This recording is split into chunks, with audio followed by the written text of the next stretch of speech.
Cristiano Ronaldo just walked off a football pitch for the last time at a World Cup. 41 years old, tears streaming down his face, applauding fans who were applauding him back. And somewhere in that moment was a question that football has been asking for 20 years.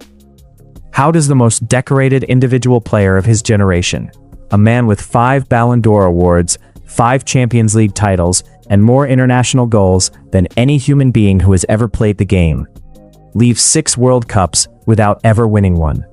That is not a small question. That is the question. And the answer is more complicated, more unfair, and more human than most people realize.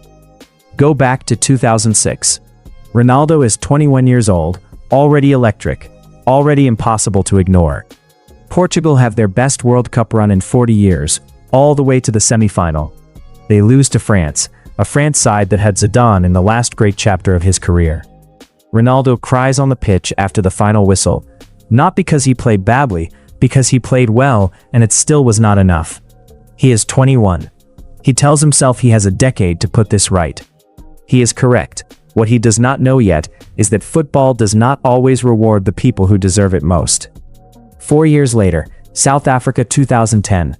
Ronaldo arrives as the most expensive player in football history. Real Madrid had just paid Manchester United 130 million euros for him, a world record at the time. Portugal are organized, dangerous, and built around their superstar. They cruise through the group stage without conceding a single goal. Then they meet Spain in the last 16.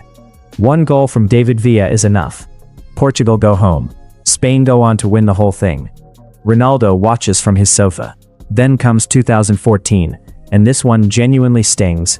Portugal are drawn into what the entire football world immediately calls the group of death. Germany, the United States, and Ghana all in the same group. Ronaldo carries a knee injury into the tournament, and plays anyway, because of course he does. Portugal somehow survive the group stage by the skin of their teeth. Then Germany happen. 4 goals, 0 in reply, a complete dismantling.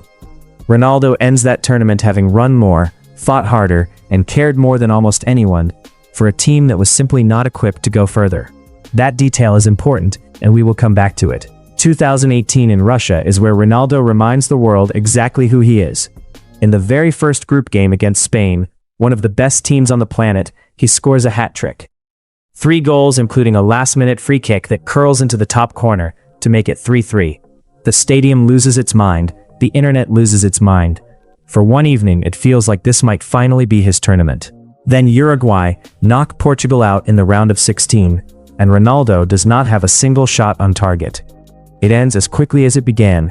Qatar 2022 is the chapter that hurts for a different reason. Portugal are finally genuinely good. Leao, Felix, Fernandes, a young squad with real quality around him. But Ronaldo becomes the headline for all the wrong reasons. Dropped to the bench for a crucial knockout game. His replacement, Gonçalo Ramos, scores a hat-trick. Portugal win 5-1 without their captain starting. The question the entire football world starts asking, quietly at first, then very loudly, is whether Ronaldo has become the limitation rather than the advantage. Portugal eventually lose to Morocco in the quarterfinals, and the image of Ronaldo sitting on the bench in tears is the one that stays with you. And then 2026, his final tournament. He is 41 years old and still scoring at a World Cup, which is in itself extraordinary. 3 goals in the group stage. Portugal play well. Then Spain in the round of 16. A single goal, stoppage time. Substitute Mikel Merino beats the keeper, and that is it. Ronaldo walks the pitch afterwards, clapping the fans, tears in his eyes, knowing that this time, there is no next tournament to look forward to. So why did it never happen? 3 reasons, and none of them are simply that he was not good enough. The first is geography. Portugal is a country of 10 million people, competing against footballing nations with 10 times the resources, the academies, the depth of squad. That Portugal reached as many knockout rounds as they did is its own kind of achievement. The second is timing.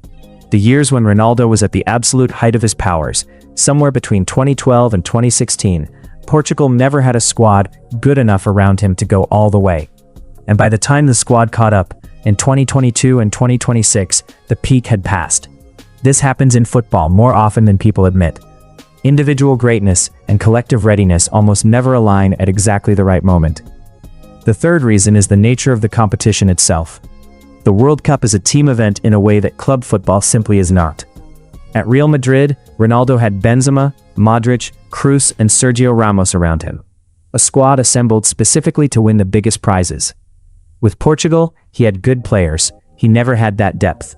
And no matter how good you are individually, you cannot drag 11 men across a finish line that requires all 11 to run together. But here's the thing about the missing trophy.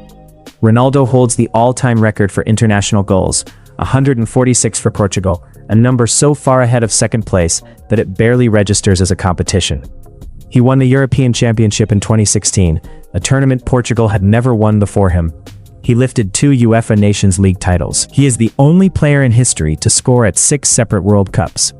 The World Cup winner's medal is the one thing absent from a collection that contains almost everything else.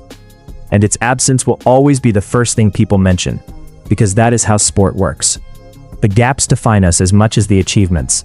After Spain knocked Portugal out 3 days ago, Ronaldo was asked about it directly.